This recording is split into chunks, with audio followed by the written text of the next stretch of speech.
কেউ কথা রাখেনি। সুনীল গঙ্গোপাধ্যায়ের লেখা। কেউ কথা রাখেনি। ৩৩ বছর কাটল, কেউ কথা রাখেনি। ছেলেবেলায় এক বষ্টমী তার আগমনী গান হঠাৎ থামিয়ে বলেছিল, শুক্লা দ্বাদশীর দিন অন্তরাটুকু শুনিয়ে যাবে। তারপর কত চন্দ্রভোগ অমাবস্যা চলে গেল, কিন্তু সেই বষ্টমী আর এলো না। 25 বছর প্রতীক্ষায় আছি।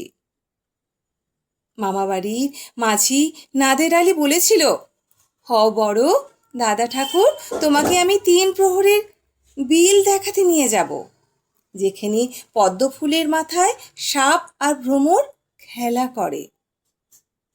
নাদের আলী, আমি আর কত বড় হব? আমার মাথা এ ঘরের ছাদ ফুঁড়ে আকাশ স্পর্শ করলে তারপর তুমি আমায় 3 প্রহরের বিল দেখাবে? একটাও রয়্যাল গুলি কিনতে পারিনি কখনো। লাঠি লজেন্স দেখিয়ে দেখিয়ে চুষেছে লস্কর বাড়ির ছেলেরা। ভিখারির মতন চৌধুরীদের গেটে দাঁড়িয়ে দেখেছি ভিতরে রাস উৎসব। অবিরল রঙের ধারার মধ্যে সুবর্ণ কঙ্কন পরা ফর্সা রমণীরা কত রকম আমোদে হেসেছে। আমার দিকে তারা ফিরেও চায়নি। বাবা আমার কাজ ছুঁয়ে বলেছিলেন, দেখিস একদিন আমরাও। বাবা এখন অন্ধ, আমাদের দেখা হয়নি কিছুই। সেই রয়্যালগুলি, সেই লাঠি লজেন, সেই রাস উৎসব আমায় কেউ ফিরিয়ে দেবে না।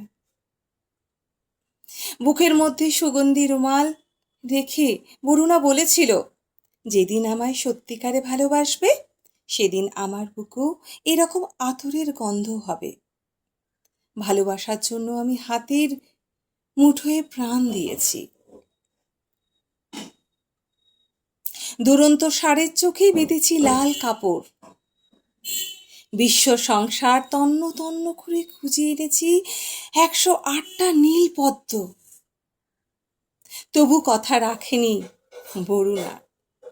এখন তার বুকে শুধুই মাংসের গন্ধ।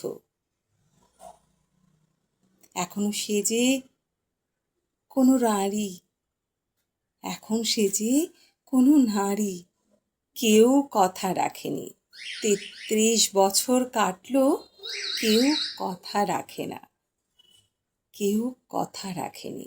33 বছর কাটলো, কেউ কথা রাখে না। কেউ কথা রাখে না।